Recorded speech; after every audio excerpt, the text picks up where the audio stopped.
Hey guys, my name is Dominique Landry from Common Ground Management, and I'm with a good friend of mine. Mike Cook from Cook Expert Consulting. So Common Ground Management, as you guys know, we do a lot of business services, especially on the financial services side. Talk a little bit about Cook Consulting and what you guys do at your firm. Yeah, so Cook Expert Consulting, I mean, we help families navigate the admissions process. We have student athlete mentorship, and we also work with a few schools on institutional growth. So, you know, our big thing is just, like you said, bridging that equity gap, providing equal opportunity for all families. And a lot of that is just through, you know, the most valuable thing, which is information and education. So that's really just what we do. And we came together to form the Real Bottom Line podcast to talk about bridging the equity gap in different segments of education, business, community, environment, and economic growth. So this podcast is really going to talk about different ways to attack that, and I think we try to do it singularly sometimes, like, hey, we got to make our own business, or go to college, but there's so much more root to it than just the end game. And we kind of wanted to start today with this first episode and talking about why planning is so important, and why we, you and I see it from different ends of the spectrum. In inner cities, like, do we plan enough for our children's future, for our future? Like, what do you see on the education side about planning? I don't think we plan enough. I think that there are a lot of factors, right? People are busy, people have careers, people have jobs, their goals. But I think the biggest thing is that people always feel that they have time, right? And really that time goes by so fast. Nature, nursery, or nursery programs in our city, they start at age 3, right? And we know how fast those first 2 years go with our children. So, if that program starts at age 3, you have to start the process when your child is 1.5, 2 years old, right? So again, the process is beginning early. When your child will be enrolled in school is at age 3, but your process begins at 1.5, 2 years old. So, I think sometimes people lose sight of that. It's like an oh shoot moment. Yeah. And what my company does is we really push families to think about these things earlier, right? Families from different demographics, different financial, social, economical backgrounds as well. Because like I said in the beginning, the most important thing that you give someone is information and access to that information. Absolutely. And two things that you said that are important for us is like the time aspect, but then also it's competition. At the end of the day, so PA has like free daycare, or not daycare, but free early childhood care. And there's that, but then there's also, you're competing for seats and spots in schools, and there's access to those seats and spots, but the supply isn't endless, right? So when we talk about planning, a friend of ours who has an office next to ours, his wife is pregnant. They just had a baby, congratulations to them. Just had a baby a couple months ago. She was carrying the baby, didn't know if it was a boy or a girl, they wanted to be surprised, but she was already touring an all boys high school while still carrying the baby, right? And so that just shows you where they are in the planning process and preparation. They didn't even have the child yet, to your point, and they're already looking at nursery, pre-K, kindergarten, grade school, middle school, high school. Like, they got the next 18 years already, like, at least sketched somewhere. Yeah. I think that's what you have to do. When you're looking at schools, right, for your child, most people are going to start with the independent schools, the Catholic schools. Sure.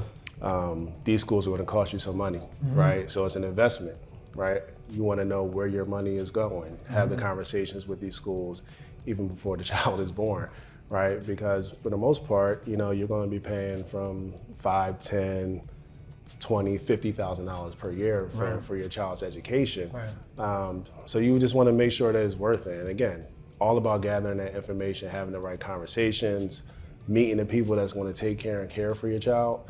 I've had plenty of pregnant mothers with their spouses come to visit me on a middle school and high school campus, and they're looking at the nursery level, right? That's what they're thinking about, but they want to know what middle school and high school looks like, because if I send my kid here when they're age 3, I want them to stay here through graduation. Economically, where are they? Are they upper echelon, middle class, lower class? When they come asking you about the weather? That's a good question. I mean, for the most part, even through the business, it's only basically, I would say middle class and up. Middle class and up. But again, I think it's just that, a lot of my workshops, excuse me, I talk a lot about sort of demystifying the fear around the private school price tag, right? And we talk about need-based financial aid. We talk about merit-based tuition assistance, right? We talk about the differences in them.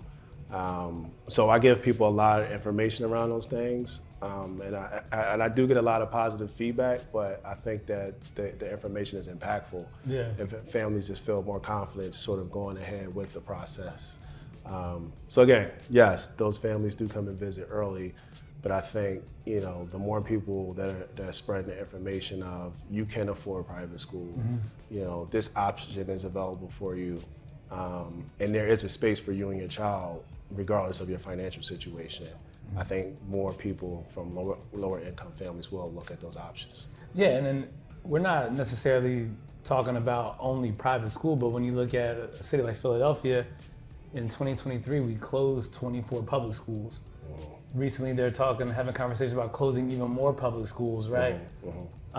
Budget shortfalls every year in Philly, especially in the school district. Yeah. Budget shortfalls at the state level. Yeah. SEPTA can't even get a train going on time. Yeah. Trash strikes. Yeah. So when you talk about amenities such as like the free education at the public school level, and our company, admittedly, our core mission and our nonprofit, our core mission is to support people from our neighborhoods, our peers that may be lower income. And so we do a lot of things around, like you said, EITC and raising money for scholarships to go to private schools basically for free. That's a whole other part of the conversation that we'll get into later, but we're not necessarily just championing like private schools. What we're saying is there's a competition to it, and there's a limited amount of seats. And what we see is a lot of the lower economic families, they wait until the 25th hour to try to do something, and then they just kind of just are resigned to just having to be at their local school, which the whole point of this first episode is about planning. So planning is an economic process for me, where you get to see like, hey, I'm gonna have a child, where am I living? What's the closest hospital? What's the school area looking like?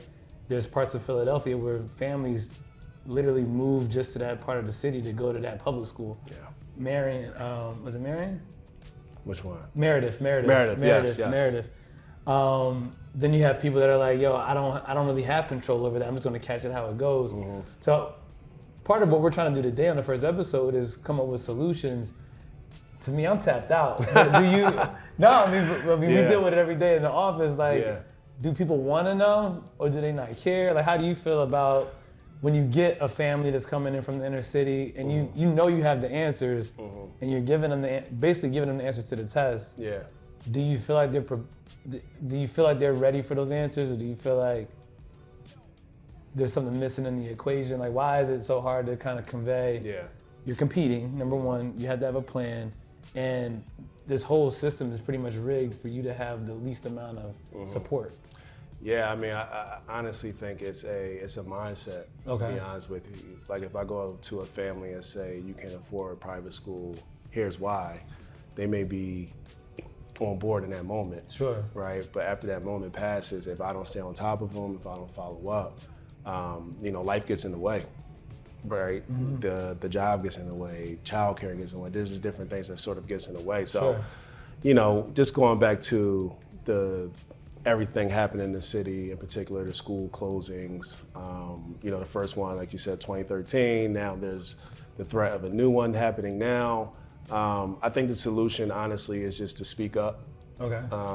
When you're talking about schools, not only are you talking about the academic side, but you're also talking about community. Yeah. Right. Like growing up, our parents, us, I wasn't a private school kid. I went to private school from 9th through 12th grade, but before then, I was at a public school, and the public school was in a community, right? So sometimes you're walking to school for the most part. You're walking to school with other people in your community. So, school's responsible for a lot of things, but I think the biggest thing is building community. Yeah. Right. So, that's one solution. Going to whoever you have to talk to, the board meetings, meetings with principals, superintendents, and just making sure that your voice is heard. Right.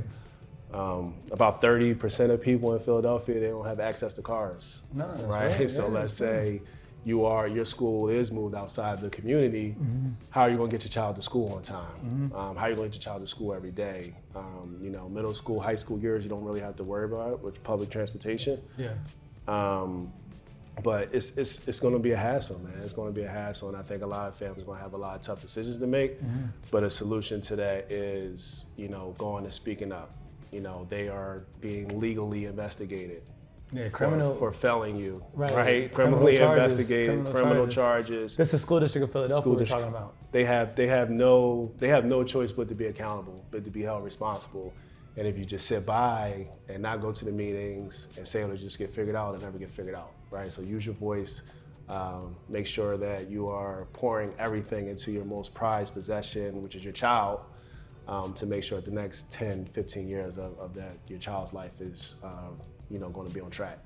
Support it. I mean, again, this isn't a pro-private school conversation. Right. It's just about being pragmatic and planning. And from the reverse part of that, we talked about School District of Philadelphia, we talked about the City of Philadelphia. So we're talking about an ecosystem that literally has said, we don't want other solutions. So we've come to the table to the School District of Philadelphia. In my neighborhood, North Philly, Fair Hill School's been closed for a decade and change. 6 in Somerset, just tatted up. Graffiti, people sleeping on the joint, car, all the works. Can we buy it in 2018? It's not for sale. There's a for sale sign on it. Can we buy it in 2019? Oh no, we gotta figure out what we're gonna. Pandemic happens. 2021, we got millions of dollars on the table. Can we buy it as well as other places in the neighborhood to create community, to create educational opportunities for people in the community to have an option? So it's not just like, oh, I gotta go here, I gotta go there, but I can go to this place that is gonna have a curriculum that's tailored for the growth of my 3, 4, 5, 6, 7, 8, 9-year-old. And the city of Philadelphia has looked us in our face, right in my eye, and been like, we don't want it. We don't want a new community center. We don't want, their logic was there's already schools in the zip code, and if you open up a school, you're gonna take away from that population of these other schools. And so when you look at, again, just turning the conversation back to the household and the parent, 10 years ago, I didn't understand that there's forces working against you. You're not swimming downstream, you're swimming upstream, especially when you live in a community that's like North Philly, South Philly, West Philly, Brooklyn, Chicago, whatever. If you're a quote unquote minority person and you live in a low income neighborhood, a lot of forces are moving against you. Not premeditated, but it's just how the system is erected, right? If you have a community that doesn't have a lot of, the tax basis isn't high, those schools are going to suffer. But we talked about the school district that has, well, not the school district, but the part of the school district that has Meredith, that tax base is really high. Houses are expensive there. A lot of UPenn's professors moved there, but that was a premeditated plan by UPenn to say, hey, we want our professors to live closer to the university. We're going to etch and sketch parts of this zip code where you're going to move. And if you move there, we talked about this off camera before, if you move there, there's access. We're basically gonna make this school like your school. And then we're gonna be able to accept your child 15 years from now or 10 years from now into UPenn because you work here. And we've created this habitat. So the forces that work against low income neighborhoods aren't necessarily working against them directly. It's just that everybody else is executing their plan. And so I don't know if you want to talk a little bit about like what you've done as a career in terms of admissions, if you want to like dive deeper into that. But when you look at that, how do you feel people can attack that, knowing that all those things are pulling? Because you told me a dope story before where you had a kid that was gonna get a full scholarly, and his mom asked the question, like, why are y'all giving it to him? And it's like, why not? Yeah, it broke my heart. But where does that come? Like, like, where does that fall into it? I think it's a little bit of what I was saying before, just about people think that these opportunities aren't meant for us, right? When you say people, you mean the opportunity that's being presented black to the and brown person. people. Right. They just, for the most part, is even when I remember when I was going through the process of private school. Yeah. I had my own perceptions of what private school was. I didn't think that I would belong there. I didn't think that I would be comfortable there. Yeah. I remember going to my interview in a full suit, and I got to the school, and everyone was just dressed comfortably. Right. Yeah. And I saw people from Winfield, West Philly, North Philly, South Philly, but I also saw people from Linwood, Lower Marion. Right. So I saw more diversity than I've ever seen in my life. And I think a lot of times you don't know that until you give it a chance. Right. So I think that, these options are so far-fetched to us sometimes. No, for sure. And I think it's because, honestly, you were talking about the state and the government. There aren't programs in place to sort of educate us on, what's going on, because, a student going to a public school is money in someone else's pocket. Oh, it's a lot of money. You know what I mean? So an IEP kid is an extra $5,000 for that school from the state. Exactly. So I think that, I think that people just need to move with more intention. Move with more purpose. Like you said earlier, start earlier, not only have a plan, but also go out there and execute your plan. My company, or if there's another company out there that can help you with that, definitely tap into those resources. It's like the old saying, no one's coming to save you, right? So you kind of just got to take it upon yourself to do it. It's a sad reality.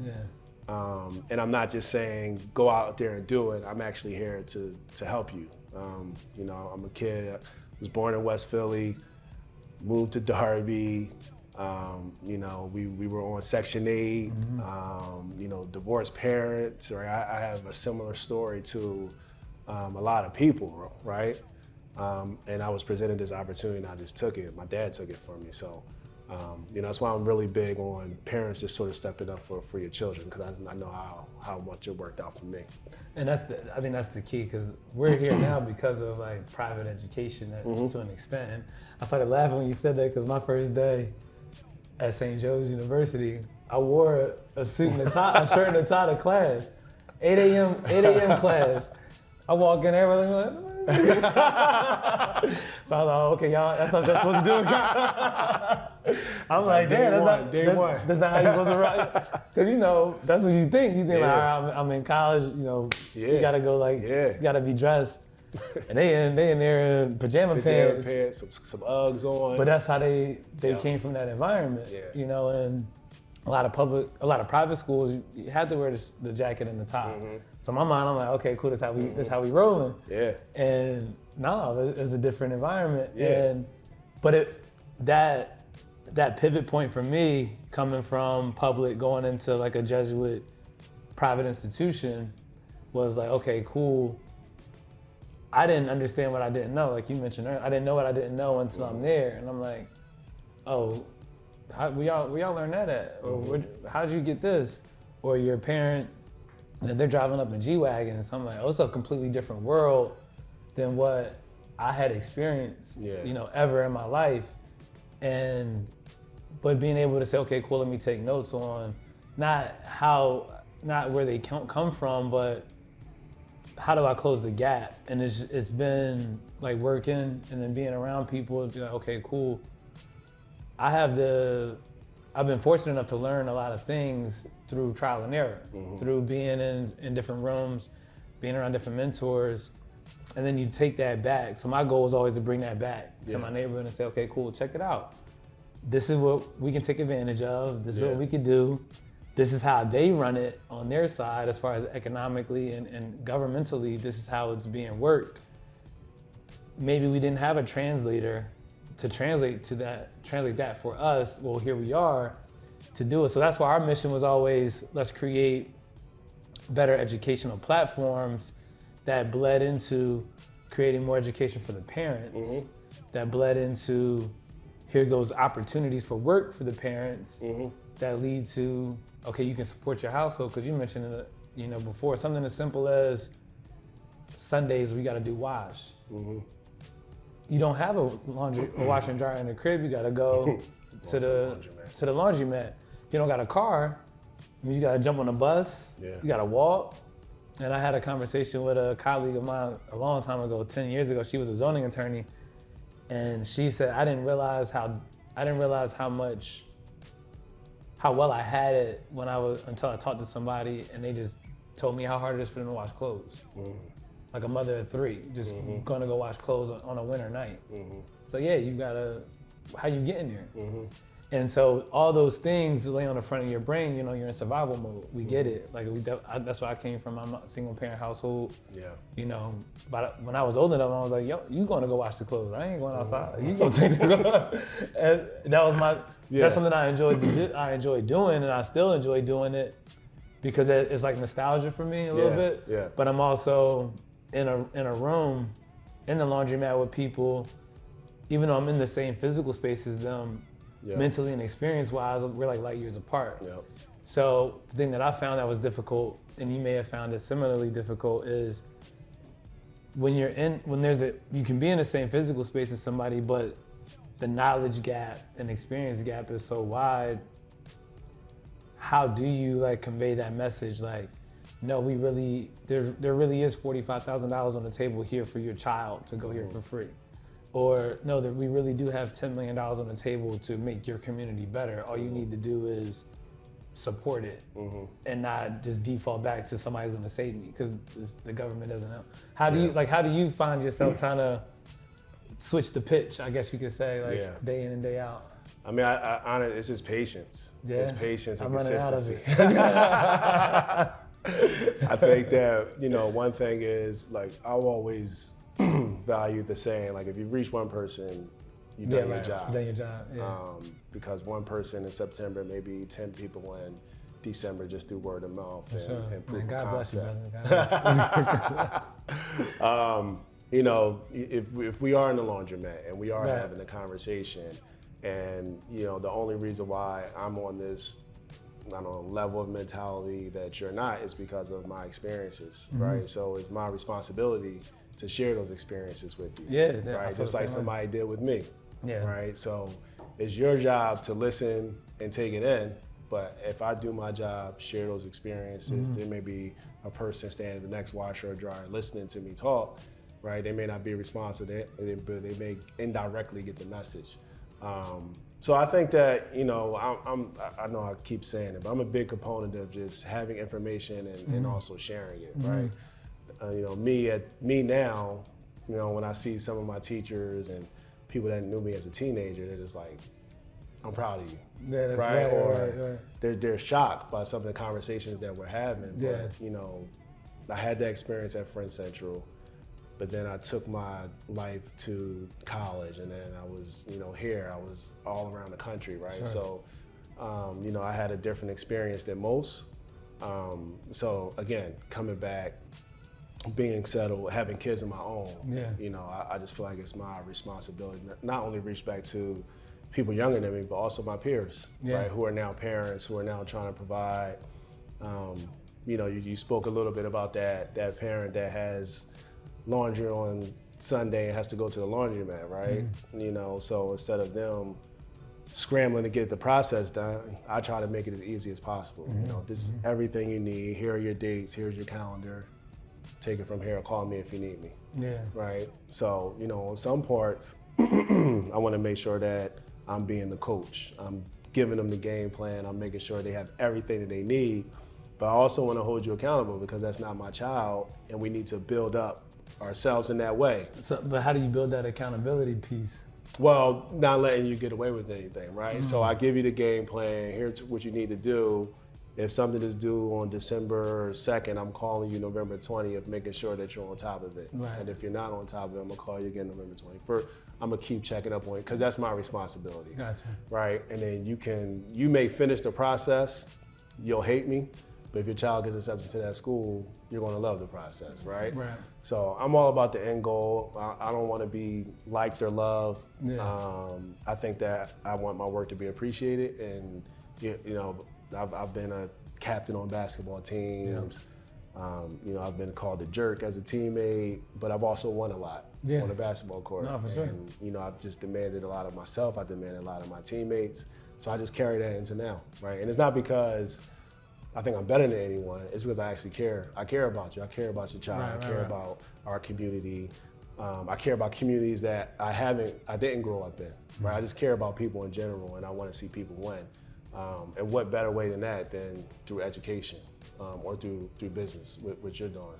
No, 100%. I mean, it's funny because at the laundromat, I heard this mom talking about her two sons. They're both going away to boarding school.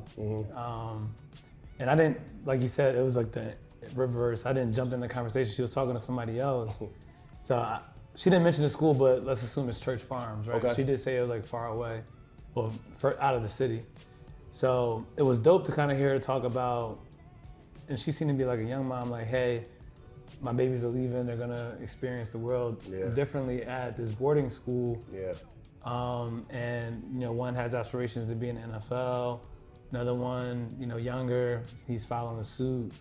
And I thought that's the reason I like to be in and around the community like that, because I don't get a lot of opportunity to just be a person. You know, a lot of times I'm like working on client stuff, but to kind of hear her talk about it, and she's telling this to an older lady, and then we have parents in our program. So we have a nonprofit in my community, AC Fairhill, and our whole mission is to create better educational and economic opportunities for families, especially the kids that play soccer with us or do activities with us. So we give them scholarship opportunities to private schools in Philadelphia through the Educational Improvement Tax Credit, which is essentially like super wealthy people abating their PA tax by giving it as a scholarship to a school of their choice or a scholarship organization like our nonprofit. So last year over the last 4 years, we've had about 20 kids, one of them going to,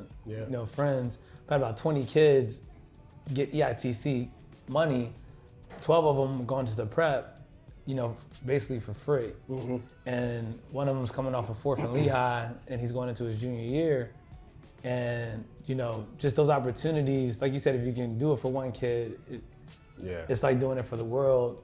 And so to hear mom talk about her journey of sending her kids to boarding school, and then we have like parents in our organization where we're like, hey, we're recommending like a Church Farm, or we're recommending a Girard College, and they're like, my kid don't want to do that. Like you talked about the accountability piece. So for me, I fall too much in love. Like I'm like, well, you got me in here now, so we gonna get this thing done. That's how I was as a player. You know, we both played Division I sports. I played soccer, you played basketball. If I'm in, I'm in. And that's how I got to where I am now. So how do you divorce yourself if you do see it being a situation where there is no win? Or do you not? Do you like just say, I'm going down with the ship? You know what I mean? No, I mean, my thing is following you to the finish line. You know, it's like what AI used to say, just leave it all on the court. Right. So if you give this family everything that you have, you're staying on them, you're staying up late with them, you're pleading with the parent to get things done, pleading with them to meet deadlines. I think that you've done your job, and you can say, you know, I did everything that I can for that person. All right, you could feel sorry for the kid. You know better. You know what the next couple of years are going to probably look like. But at the end of the day, you can only do what you can do for people.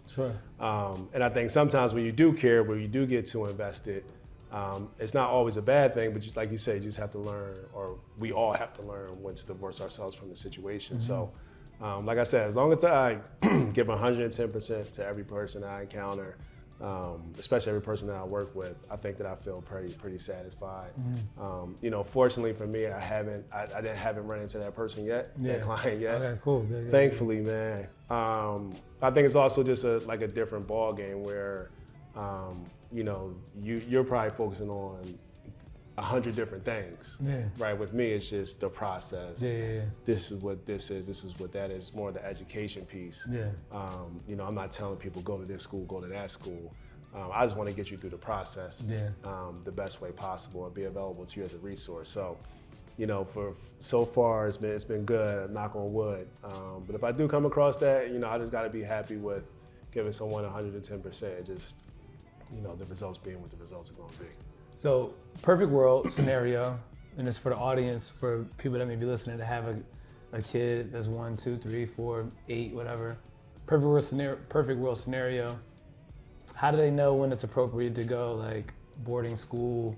Mm-hmm. How do they know when it's appropriate to go private school? How do they know when it's appropriate, like, hey, let's just stay in a charter situation or stay in a community public school? Mm-hmm.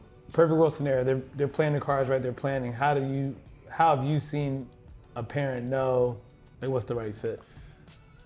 I mean, just in a general sense, you just have to have the conversation with your child, and you have to be fully invested. Do you give the child that much autonomy? Well, it's a partnership between a parent and a child. Is it? Yeah. I mean, you a parent. I ain't a parent. I'm Gestapo. You going to Moscow. So, I mean, these days, right, it's like, you know, our parents our age, we want to make sure that we're giving our children what's that, gentle parenting? Gentle parenting, responsibility, giving them a choice in the matter. No, this podcast hasn't changed. This the gentle parent, anti-gentle parent podcast. This ain't the real bottom line. Listen, old school. I'm not saying they're going to have the final say. But they're part of the process now, right? So a good way for parents to identify that is just pay attention to your child's performance, right? A lot of, you know, when you're talking about our public schools, a lot of our public schools are overpopulated, and teachers are feeling it, parents are feeling it, the district is feeling it. So I think if you're paying attention and you say, my child is bright, my child is working, you know, their tails off, they're getting good grades, they're just not being fulfilled here, right? Maybe it's an athletic thing, it's an arts thing, and maybe an academic thing, right? Mm-hmm. My child can't participate fully in class every day because the class has 30 kids in it. Yeah. I think that's when you say, let me look at other options, let me look at smaller options. It could be a charter school, it could be a private independent school, it could be a Catholic school. But I think that, you know, parents, as soon as your child is born, you have to be fully invested in their education, right? At least through high school. You know, I know we'll talk about later, but people are making different decisions with colleges. Sure. But I think at least through high school, you just have to be invested in the way. So when your child does come to you and say, I'm bored in class. Those key The terms. teacher doesn't like me. Yeah. I'm not making any friends. What does that translate to? Teacher doesn't like me. What does that really mean? Teacher isn't calling on me. Okay. You know, I've heard the teacher tells me not to raise my hand as much because we got to give other people a chance. And that's because the child is ambitious, over ambitious, not even over ambitious. The child is just interested in school. Yeah. You ask me a question, I want to answer it because I'm excited about coming to school every day, right? Sure. And the teacher is not being mean. The teacher is not saying what you're saying is not valuable. What the teacher is saying is that there are 29 other kids in class. Be more equitable. Be more equitable, but also forcing other people to participate as well, because the teacher also cares about what they're teaching too, right? Sure. So I think just paying attention to little notes like that from your child will really help you say, okay, it's time to start looking at different options. And again, regardless of the grade, lower school through high school, whenever you're ready to look, just reach out to us and we'll help you through that process. Now, we do have a parent here right now that made the decision on boarding school for her kids. I don't know if, Glo, you want to talk about how that process was, or like what made you decide like, oh, all my kids is gonna go through boarding school versus this particular one or these two or whatever the case may be?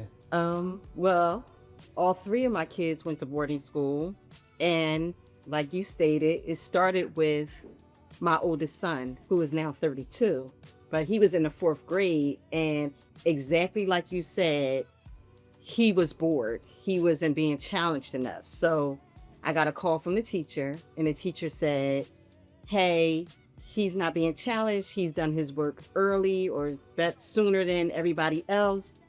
I have nothing else for him to do. I put him on the computer. He's done with that. And I was like, okay. So I didn't know a solution at that time. And then he started acting out a little bit. So when they're bored, they don't have anything to do, then here comes the behavioral aspect. He went to camp one summer. My cousins went to Girard College, and they told him how fun it was and all the things that they were doing. He asked me, could he go? And the first initial reaction when your child is asking to leave you, or you even thinking about considering your child leaving you, is no. But then I had to think about it. I'm like, well, my cousins are there, and their parents, my little cousins are there. Their parents are excellent parents. Why am I saying no? Like, what would be the reason behind that? So when I said no, that was when I started getting the teacher reaching out saying things like, he's bored, he doesn't have anything to do. And I said, this is a sign. I need to send him away to school. Fast forward, I sent him in the 4th grade. No, he was in the 3rd grade then, so I sent him in the 4th grade, and it worked out perfectly fine. Like, he was being challenged because Girard College does have a really hard curriculum, so he was really being challenged. Then, because we were always at the school, by the time I had my oldest daughter, she was like, well, I want to go. And I'm like, what? So I'm like, what? So I sent her. She wanted to go. We was always up at the school. We was at chapel. We was everything. They had Founders Day. We were always there. I sent her. Now, I wasn't going to send my youngest daughter, but it was a situation where I was living in Mount Airy. So you think you're living in a nice neighborhood, which you are. Mount Airy is very nice. I grew up in Mount Airy.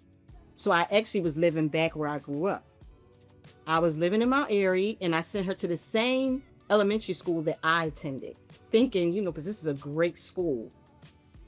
This is in kindergarten. She's in school, and then twice on 2 different occasions, a cop or a security guard had to come in and remove 2 kids from like throwing chairs. I'm like, no.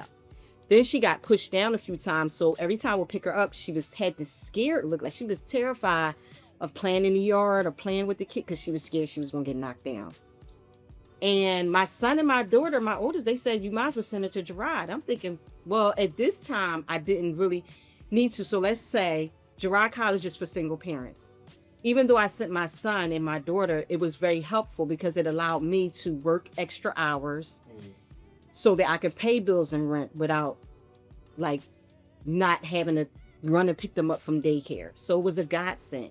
And that's what this school is for parents that might want to go back to college, further their education, just so they can have a job that pays them more, which incidentally, single parents can't always do. My oldest daughter's father was killed, so I'm definitely a single parent, like with hers at this point. By this time, when my youngest daughter, when they said for her to go, I'm like, well, I'm kind of pretty much stable. I have a good job now. But then I had to think about just her experience in public school, which wasn't good. So I sent her as well. Posted about it on social media, got a lot of moms, like Dom said, a lot of moms might say they take it as an insult on themselves. When you have children, it becomes no longer about you, it's about the kids. And a lot of backlash. Why would you send your kids away? Someone else is raising them. When you first send your kids to Girard College, they are very clear. We are not here to raise your children. So with that being said, all 3 of my kids ended up going there, which allowed me a lot of time to, yes, work the system, being able to work overtime, being able to stay late at work to get extra hours, things like that. So it was a godsend in essence. And a lot of parents don't understand that concept that don't live in Philly, because a lot of people in Philly do know about Girard College. But other than that, yeah. Now, do you find that, you'll never know the answer to this, but do you find like their trajectory has been different because of Girard College? Like, would Quill, and your daughters be that much different had they not done the Girard College experience? Or do you think that this has put them in a completely different This put them in a completely different mindset. Mm-hmm. Girard College is a college preparatory school. It teaches a lot of independence. And when my son graduated, he went to Pace University in New York. Mm-hmm. without any of my help whatsoever. Like he literally got on the train, went to New York, found his way around, found his dorm, filled out all his paperwork. He did every single thing by himself. My oldest daughter right now, she's back in college. She has no problem with going to college. Like to them, it's normal to have this amount of workload. Yes. It's like she is taking summer class, two semesters in the summer, accelerated courses, 7 weeks, and they cram it all in. She can do it. Like she knows she can do it, and partly because of Girard College, the independence that it teach my kids, the community, their core values are very, very much a part of who they are as people. Because Girard College doesn't just teach curriculum. They teach being kind. They teach community service, things like that. So yeah, it definitely has a huge impact. In my mind, it takes a village to raise a child. In my mind, absolutely. That's how I feel. No, absolutely. I think from that perspective, what Glo was talking about was just, and you talk about it too, like just the entire universe of an education system. So not only just the academics, but what's the school standing for? Like, what's the mission? What's the vision? What are they pouring into the kids? How do they create accountability for the parents? So like Girard College for you is what, Monday through Friday, and then how do they play the weekend pickup? Do they play about that? Or like, they don't play about that. So Sunday she goes back to school. They always went back to school in the evening. Sunday evening you pick them up on Friday. It didn't used to be. It used they to be checked in by a certain time on Sunday. Yes, absolutely, between 5:30 and 7. And if you miss that, what happens? You can't bring them. You can bring them back the next morning, but you do get like a point. Like they don't play that. Like your kid, they are very. I'm talking about they don't play. Like you have to have your kids back. They make some exceptions once in the blue moon. I mean, she is my third child there, so but they come home on Fridays. But Girard College did used to be a year round. Like, well, they had the option of kids that lived out of the country to stay on the weekends, but once COVID hit, they stopped that. But now they did implement another weekend program, but I don't know if it's for like kids that stay out of state. But I have a parent that I posted on social media.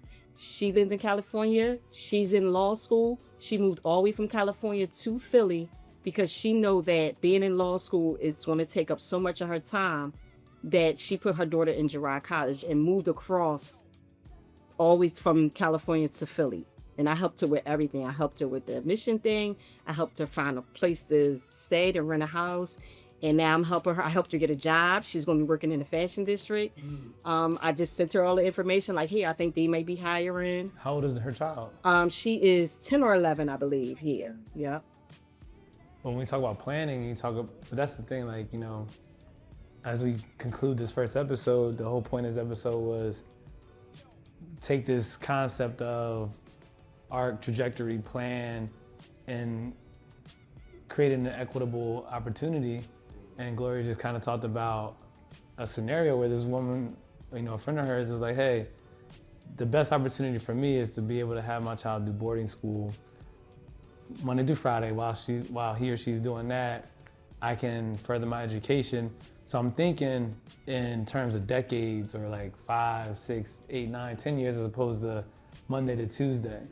And for me, at the end of the day, that's the biggest power swing. Once we get our communities to start thinking in 5, 10, 15-year increments, then we can reverse engineer back into like planning. Okay, my son is 1. Where do I want him to be 17 years from now? And I can work backwards from that. And I think that's what we try to get across in this first episode, but hopefully it came across like that. Yeah, no, I mean, and even as far as if you want to be a little selfish as a parent, my child is going to have to go somewhere while I'm at work, while I'm trying to build a career. Yeah. And I want to make sure, I think I said at the beginning, that they're surrounded by the right people. So doing that work early, planning, and then executing when it's time to execute is sort of the way to sort of break down that barrier and create a more equitable landscape. And just lastly, what you were saying about you know, you posted something on social media. That's sort of what I was saying about that conversation in the laundromat, right? I'm talking to you, I'm giving you all the information. It's your job to do something with that information, but maybe someone behind me heard, right? Caught that, yeah. I'm so happy my child got accepted into Girard. You weren't even talking to anyone directly, but people responded to you because, you know, they had that shared experience, they're looking. So, you know, you just never know. So as much as we want to hold the people receiving the information accountable, we also have to hold ourselves accountable to keep delivering that information, being consistent with it, and just having the right intentions with our messages, with our service, and with our work, and just creating a partnership that'll help people, you know, break through different barriers, sort of get over the fears that they have, and doing what's best for their child. Absolutely. This has been The Real Bottom Line, episode 1, the power of planning. And we started with education because that's the root. But at the end of the day, as people, as adults, we set the pathway for our family members, our children, people in our community. So however we can impact them, and like as you mentioned, being a satellite, we don't know who's picking up that signal. The person we talking to might not pick it up, but it could go to somebody else's feed and they feel that frequency. So this has been A Real Bottom Line. I'm Dominic Landry. I'm Mike Cook. Gloria. So we'll see you guys back here for episode 2. We're gonna get into some higher level, higher educational conversation about college and universities, and are they still a good choice? Are they still part of the plan?